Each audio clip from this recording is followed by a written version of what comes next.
Welcome back again to Brayla's channel. Nagbabalik po tayong muli para sa isa na namang informative videos na para po sa inyo. This time ay ibabahagi po natin ang mga naglabas ngayon ng kanilang payout. At alam nyo ba? Hindi lang social pension ang kanilang matatanggap dahil sabay-sabay na ang ginawang payout sa kanilang mga seniors, kasabay din nito ang pagbibigay ng birthday cash gift, cash incentives, medical, burial cash assistance at marami pang iba. Kung saan at kailan ang mga ito ay yan po ang ating ibabahagi ngayon. But before po tayo mag-start sa ating topic, kung bago ka pa lang sa aking channel, please do kindly subscribe, like, and share na din sa ating mga kaibigan, kaanak o kapwa po natin pensioners at please do share na din sa ating mga social media accounts para mas marami pa ang makaalam. With no further ado, let's begin na po sa ating topic. Breaking news. Sabay-sabay na piyot ngayong linggo.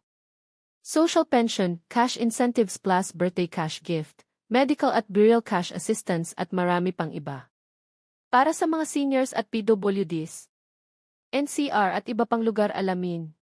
Nagbabalik muli ang ating payout para sa iba't ibang lugar, at good news dahil hindi lang isa, dalawa kundi 5 payout sa iisang lugar ang magaganap sa ilang lugar na ating ibabahagi ngayon, kung saan at kailan tara panoorin po natin.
Sa ngayon ay ito pa lamang ang mga naglabas ng kanilang payout schedule as of this date.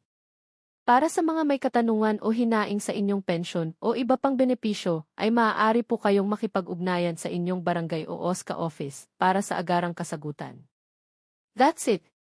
Manatili po kayong nakatutok sa aking channel para sa iba pang informative videos na para po sa inyo. Marami pong salamat and God bless po sa lahat.